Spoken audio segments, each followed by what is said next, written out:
All right, welcome everybody around the world. Let me position myself better for the camera. So, anyways, I have to make this video very quick because I'm on my lunch hour. So, what I've done is I went out hunting for and I found now I think it can qualify as a seventh unique pillar because each pillar is from a different scriptural source in the Bible. So, I think it's fair to say this counts as a seventh and not as part of the sixth, but it is related to the sixth pillar. I made a video about this yesterday. What I mean by pillar is a scriptural proof. So, and it's strong. It is resounding strong scriptural proof for 2023. So this makes number 7. I have 2 YouTube channels currently. Both are Enoch the Witness. One is Enoch the Witness 2023. That's this one. The other one's just Enoch the Witness. I've been making videos on 2023 for 6 years on YouTube, even on a former channel. But on these 2 channels now for a total of 4 years, I've got a lot of videos on the topic. My older ones, of course, don't have the freshest, most up-to-date information. Some of the better ones might be the more recent, but I urge everybody to go check those videos. This is not the only piece of proof. This is related to what I shared yesterday in my video on the 6th pillar of proof, which was from Isaiah chapter 40, talking about the time of double punishment. And so this is all related to that. I don't want to repeat a lot of stuff, but basically the gist of that video yesterday is that from Isaiah 40, we're told that Israel will be punished for a period of double time. Well, it doesn't say time, but anyways, watch the video. It'll be a double period of punishment. Okay. Now, they ruled for 999 years after King Solomon until the death of Jesus. Double that time is 1,998 days. So when you add that onto the date of the death of Jesus, which is 26 AD, you come to 2024, which would be at the end of 2023. So that's the quick gist synopsis of my video yesterday. So that's the underlying premise for this. So what I'm going to share here today edifies that, but it also acts as a 7th pillar of proof within itself. So if we go to Psalm 90, we'll actually see a confirmation of that 2,000-year period of what I just shared. So it confirms the 6th pillar, but it also shows something unique in its own right. If we go to Psalm 90, it says here, "For 1,000 years in thine eyes are as yesterday." Now, a lot of people know about that verse, but the second half of the verse says, "For it passes on, yea, a watch by night." I didn't really notice that all my years of study. When I saw that last part last night, it sunk in. That is verbatim proof that a day is like 1,000 years to God, and that this is also termed as a watch. So that's a unit that God uses cryptically, watch. Okay, so in Psalm 90 it says, "1,000 years are as yesterday, it passes on, yea, a watch by night."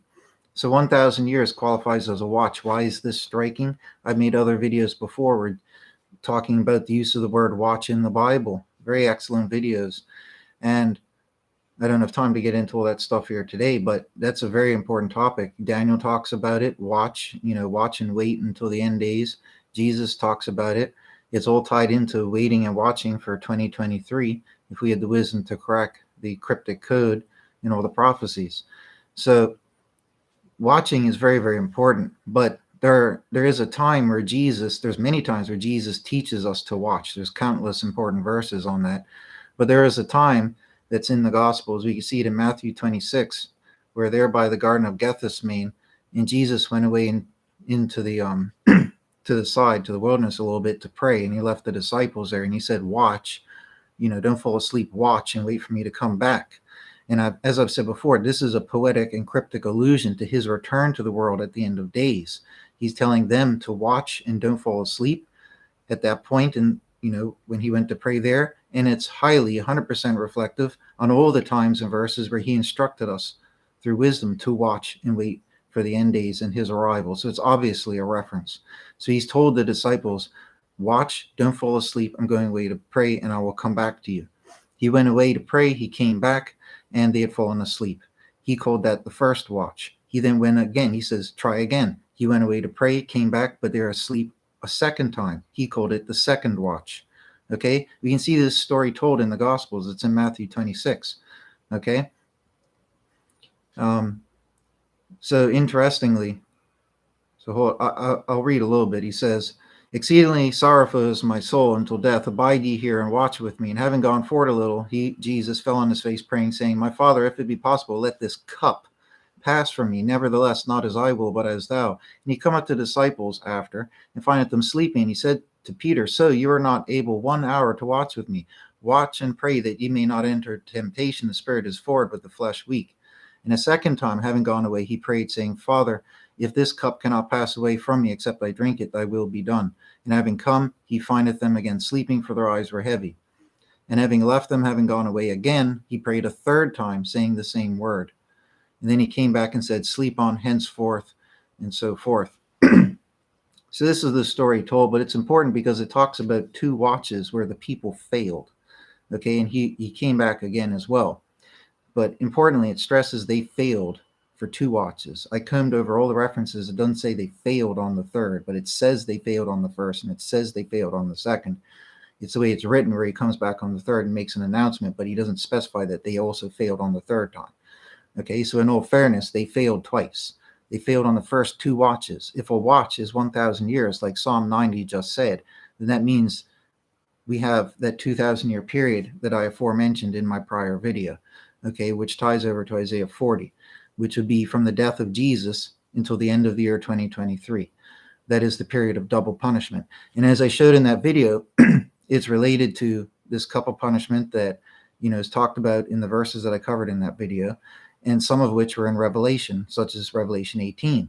This cup with the double portion of punishment is the cup that's put into the hand of Israel as a form of punishment, even in the end days. In Revelation, it's symbolized as Babylon, but it's the same terminology used: double cup, double portion in the cup, that is only used in those places in the Bible. It's not used anywhere else in the Bible. It doesn't occur anywhere else. I looked up all the uses of the term double just to make sure, like I said. So there's obviously a connection between Revelation 18, talking about the harlot Babylon, this cup of double punishment, and what Isaiah says in 40. So anyways, that comes down to the 2,000 years, which proves 2023, like I showed in that other video. But with this here, I've just shown that there is now confirmation that we would have 2 watches in which the people would be failing, okay, because they're going through the period of double punishment. And I mean everybody, not just Israel, right, but everybody collectively will be in that period of double punishment and failing, so to speak. But at the end of it, what happens? Jesus returns. That's what we saw from the story from Matthew and in the Gospels. He should return. And we as Christians know that after the 1,000-year rest, he will come again. He'll bring us back, or he'll come back, or whatever's going to happen. But we know that there is something happening at the end of the 1,000 years rest. That could be the third watch. Okay. Now, Jesus also says, through inspiration, he says through, Paul, in Luke 12, Luke, not Paul. In Luke 12, it says, "And be like men waiting for their Lord when he shall return out of the wedding feast, that he, having come and knocked, immediately they may open to him. Happy those servants whom the Lord, having come, shall find watching. Verily I say to you that he will gird himself and will cause them to recline and eat, and having come near, he will minister to them. And if he may come in the second watch, and in the third watch he may come and may find it so, happy are those servants." This is and it's all about the coming of the Son of Man in the following verses. So again, that's a reference of a second watch and a third watch. But we know from Jesus's tale, where he went away to pray those times, that he said in all those gospel references, they failed twice. They were asleep. They were slumbering.